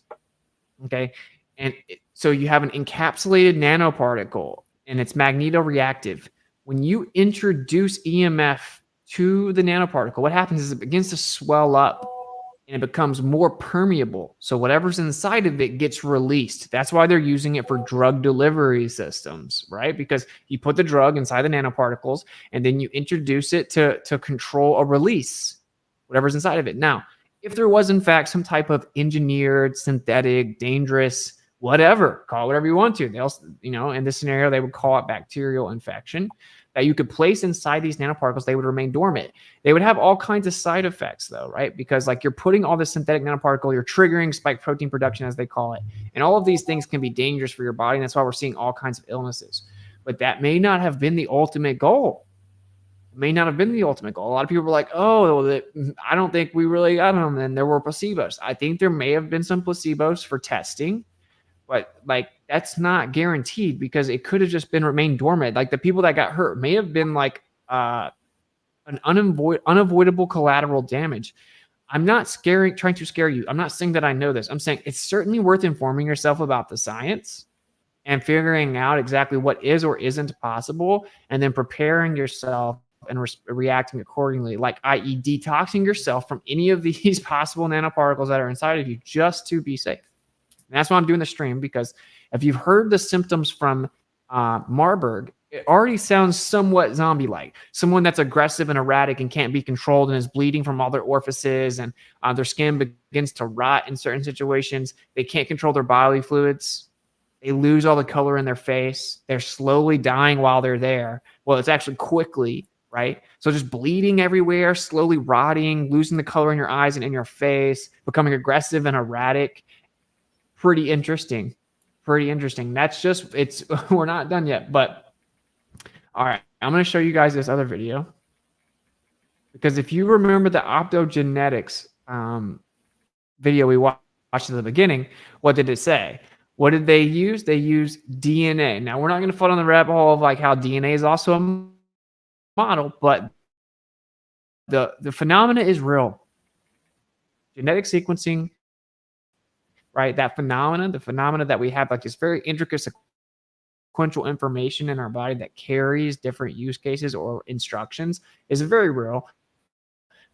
We modeled it out, sure enough, right? And it seems like it might actually just be different modalities of water, which is very fascinating. But they say they have to take these little pieces, little fragments of DNA, and they have to put them inside of you, right? That's what it says. Now, you will remember that everyone that brought up that this could manipulate your DNA were gassed, that we were crazy. I was on a microphone, and I remember telling people right when it was released, finally released some of the paperwork, right? Whenever it got FDA approved, which didn't like actually FDA approved, was it available to reading it, and it said male fertility or geno wasn't even tested for that. And when you brought up like, dude, this is crazy, this is a gene therapy, they changed the name, the definition of gene therapy to claim it wasn't gene And therapy. the definition So of vaccine before I too. get carried away, just remember that we were kicked off of all platforms for saying it could, right? And this is RNA, not DNA, which is of course giving instructions to DNA. This is all falling within the medical biological models. I don't want to keep reiterating that. We're doing it for intents and purposes so we can have a conversation. Tell me if I'm going too fast. I'm trying not to. A lot of information. All right. So we were trying to tell you, like, dude, this isn't even tested for genotoxicity, bro. Like, you can't tell me what it is or isn't going to do to your chromosomal structure. It wasn't even tested for that. We were all gaslit. We were kicked off of everything. We're so stupid. We don't understand it. It's not even a gene therapy. No, it doesn't mess with your DNA. No, it doesn't mess with your chromosomal structure, all this stuff, right? Okay, now, obviously, things have changed since then. Once they got past the window of convincing everyone to do it, is very interesting what we are now hearing and finding out. So I will show you a paper once I get back. We're going to watch this video in case you haven't seen it. Hanlon's razor. And we're going to, I'm going to show you a couple more very specific papers when I get back. But let me see if I can get this to actually fit. This is a different size screen here. All right. Oh, this one looks familiar to me. So some of you guys may have saw this, but this guy is speaking in South Carolina. Control C. Excuse me. Get difficult. All right, here we go. We're gonna watch this video. I'll be right back, but listen to what he says. If you haven't seen it, it's very interesting. And then it should be obvious how this is applicable. Guys, give me feedback on. It's only like 3 minutes, so I'm gonna have to rush back. Give me feedback on the sound. I think everything should be good. Make sure playback speed is normal. All right, cool. Let's check it out. Which is never attribute malice to that which can be better explained by incompetence. And so I'm trying to be gracious here, and many are. Yeah, Whitson is a genius. He's awesome. GOAT, for those that don't know it, greatest of all time. And I hope he makes it on Joe Rogan. Yeah, he deserves that. Circumstances, there could be malice underneath, but I'm trying to see just incompetence, to be gracious. So the Pfizer vaccine is contaminated with plasmid DNA. It's not just mRNA. It's got bits of DNA in it. This DNA is the DNA vector that was used as the template for the in vitro transcription reaction when they made the mRNA. I know this is true because I sequenced it in my own lab. The vials of Pfizer vaccine that were given out here in Columbia, one of my colleagues was in charge of that vaccination program in the College of Pharmacy, and for reasons that I still don't understand, he kept every single vial. So he had a whole freezer full of the empty vials. Well, the empty vials have a little tiny bit in the bottom of them. He gave them all to me, and I looked at them. We had 2 batches that were given out here in Columbia, and I checked these 2 batches, and I checked them by sequencing. And I sequenced all the DNA that was in the vaccine, and I can see what's in there. And it's surprising that there's any DNA in there, and you can kind of work out what it is and how it got there. And I'm kind of alarmed about the possible consequences of this, both in terms of human health and biology, but you should be alarmed about the regulatory process that allowed it to get there. So this DNA, in my view, it could be causing some of the rare but serious side effects like death from cardiac arrest. So there's a lot of cases now of people having suspicious death after vaccine. It's hard to prove what caused it. It's just, temporally associated. And this DNA is a plausible mechanism. Okay. This DNA can and likely will integrate into the genomic DNA of cells that got transfected with the vaccine mix. This is just the way it works. We do this in the lab all the time. We take pieces of DNA, we mix them up with a lipid complex like the Pfizer vaccine is in. We pour it onto cells, and a lot of it gets into the cells, and a lot of it gets into the DNA of those cells and becomes a permanent fixture of the cell. It's not just a temporary a temporary thing. It is in that cell and all of its progeny from now on forevermore. Amen. So that's why I'm kind of alarmed about this DNA being in the vaccine. It's different from RNA because it can be permanent. This is a real hazard for genome modification of long-lived somatic cells, like stem cells. And it could cause, theoretically, this is all a theoretical concern, but it's pretty reasonable based on solid molecular biology, that it could cause a sustained autoimmune attack toward that tissue. It's also a very real theoretical risk of future cancer in some people, depending on where in the genome this foreign piece of DNA lands. It can interrupt a tumor suppressor or activate an oncogene. I think it'll be rare, but I think the risk is not zero, and it may be high enough that we are to figure out if this is happening or not. And then again, the autoimmunity thing is not my wheelhouse. I'm not an immunologist, but the cancer risk is. That's my bag. I know this is a thing, and it is a possibility. And of course, we got like a person that Flat Earth is so stupid. He followed us all the way off of YouTube into another platform where we can speak freely, obsessively, but it's okay. You definitely need to watch this. Talking about how there are no ferromagnetic materials or iron in any vaccine. So what I'm saying is impossible. Now, this is the actual truth. Okay, it's the actual truth. And he definitely probably banned me, coward. I'm reading you. No one's banning anyone. I don't even have mods on here. I could care less, dude. You're suffering from cognitus right now. Okay. This is the facts of the matter, right? You have no idea what's in that shot. It's not a vaccine. They changed the definition of it. You literally have no idea what's in it because the nanoparticles are patented. No one knows what they're made of or what was inside of them. All the vaccine companies got the lipid nanoparticles from the same location, and no one, other than the people that released them, know what's in it. No one, including you. You have literally no idea if there is or isn't metal in there. And there's no ferromagnet. They put heavy metals in vaccines for years now. You have no idea what's in that nanoparticle, and you need to swallow your pride. Don't try to convince us. Most of us didn't take it. The people here that did take it have already been actively detoxing. They stopped taking it. They didn't go around defending it.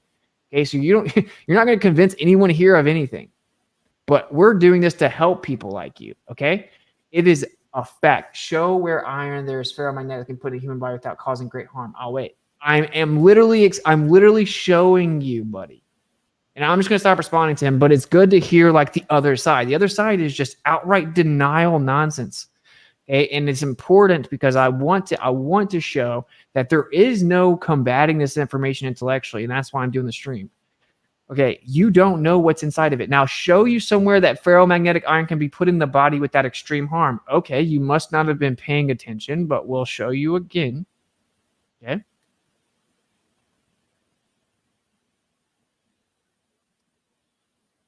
Let's see here. Or actually, let me. Maybe I haven't showed you guys yet. That's why. Okay. Actually, let me type this. Iron encapsulated nanoparticles. Wow. I thought it couldn't be put into the body. Wow.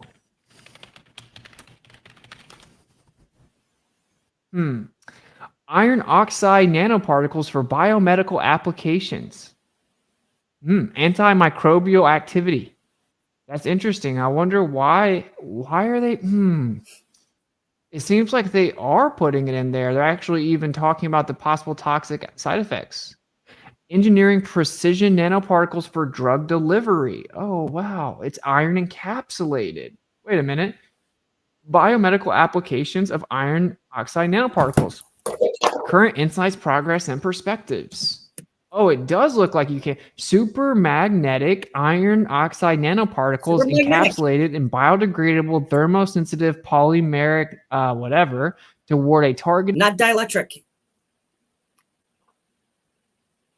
Magnetic.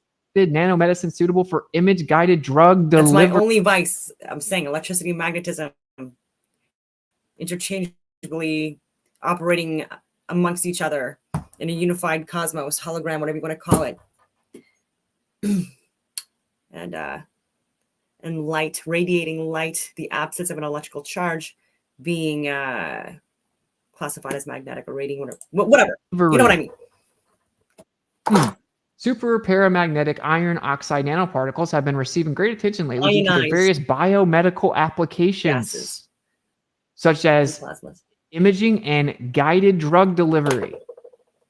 Oh man, that's crazy. Now wait, I have another paper that specifically talks about. It doesn't matter. We're just gonna keep reading the papers. These people don't matter because it's if you're uncomfortable right now, it's gonna get way worse. But let me I literally have a paper where they show success in putting iron encapsulated nanoparticles inside the body using EMF to actually activate them because of their magnetoreactive characteristics. The iron encapsulated nanoparticles were activated with EMF and they had successful drug delivery trials. So it means that they were successfully able to deliver drugs remotely in the body using the iron encapsulated nanoparticles. They put the drugs in the nanoparticles, injected into the host, and then they actually activated it with EMF. They've already done it successfully many years ago, right? So that's just a fact. Second, you have no idea what's in it. No one here has any idea what's in it. Okay, and I know people are like, don't get distracted. Like, no, this is the point. This is the informative nature of this stream. I want you guys to understand that this is a very real thing. No one knows what's in those vaccines. They're not even vaccines. Okay, and then this is where I really want you to pay attention, right? So remember at the beginning when we watched MIT and they're talking about optogenetics, they said that they need DNA fragments. Well, you just heard the guy who's been sequencing DNA his entire life. If you watch the rest of that video. And I will tell you the name. His name is Professor Philip Buchholz, right? And it's like a 30-minute video. He talks about how he told his daughter to get it, how he took it, how he was all pro-vaccine, and how he's not even sure it was malevolent or whatever, but that it's a major problem and he's concerned. He's been sequencing DNA for like 30 years. And he started sequencing the vials and found that there were millions of fragments of DNA in the vials that weren't supposed to legally be there. They weren't supposed to be there, right? We just heard him talk about how he was so concerned about it. What did the optogenetics say that they needed? That they needed fragmented DNA to be integrated into the body, right? They also said that they needed gene therapy. Okay. Now, what did everyone say? They said that we were crazy, right? That,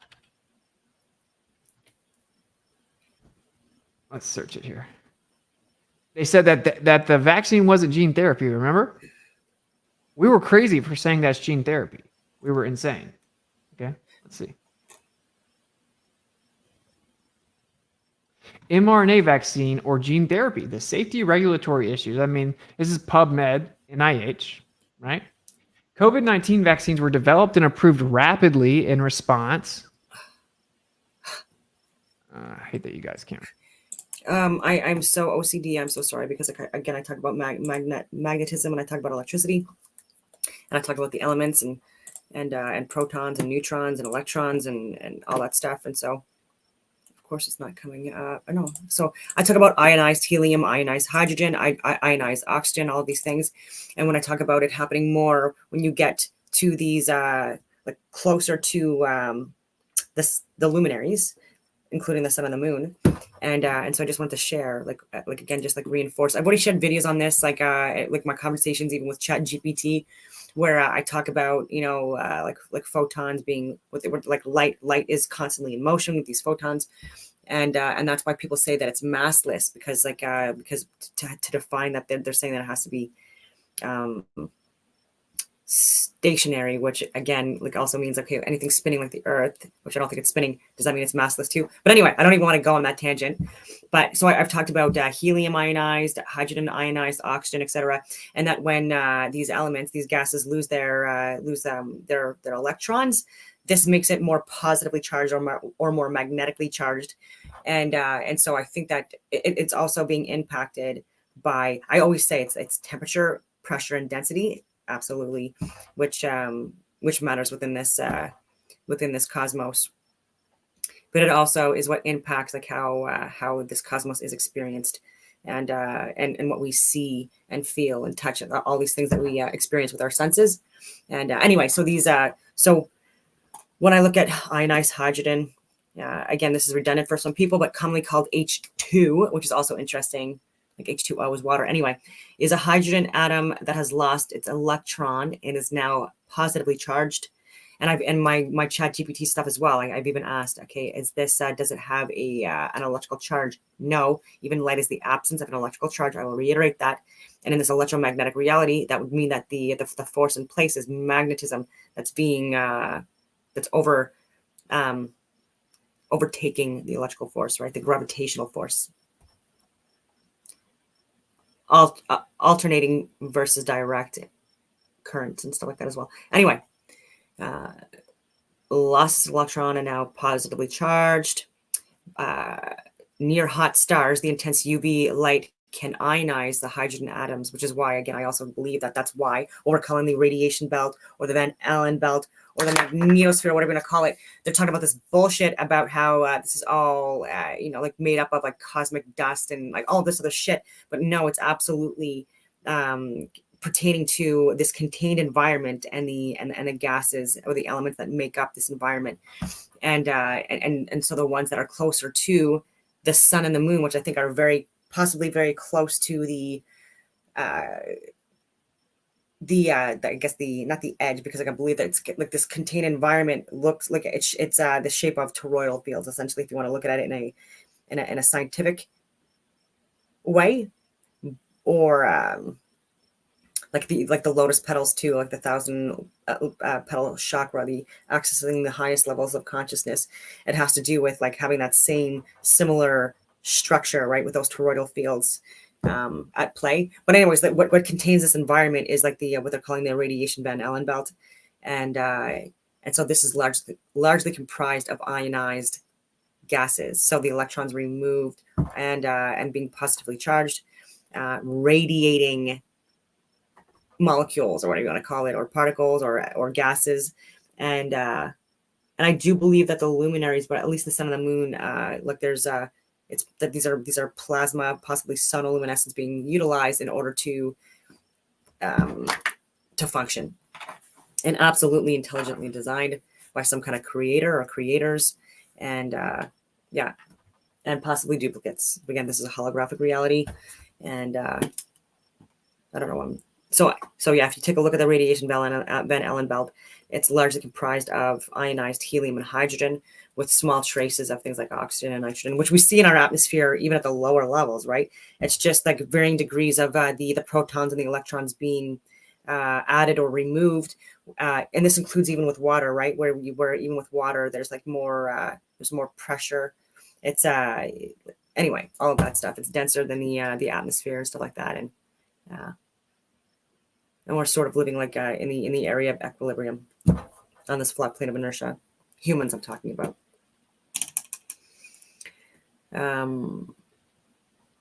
Yeah, so they're still technically classified as like the same amount of, like, let's say, oxygen gases, like within the higher levels.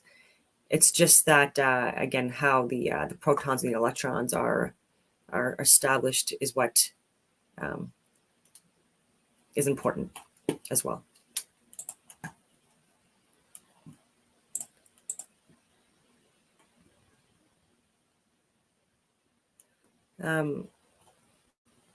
I do have to go. I just realized I'm late, and I'm being asked about going on a VIP on Jaren's on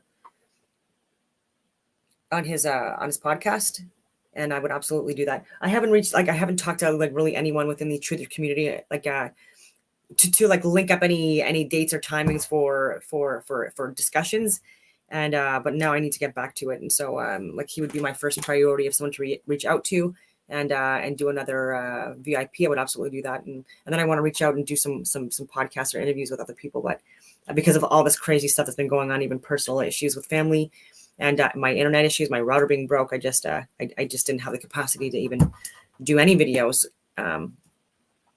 So I'm going to carry on with Austin and his zombies podcast tomorrow. It's very interesting. He's brilliant, like I've said, and I really hope that he makes it on Joe Rogan or Russell Brand. But even Mark Sargent, he's been on Russell Brand, and he's very popular, and it didn't really go anywhere, right? So, but he's been on like Dave Weiss and others have been on Roseanne. I think no, Eric Dubé has not been on him, but Eddie Bravo, he's been on. And yeah, so I would love to get a call and an invite to go on Roseanne as well. So anyway, I'm rambling. So on that note, I will leave it at that for today. And I hope that you have a wonderful rest of your day.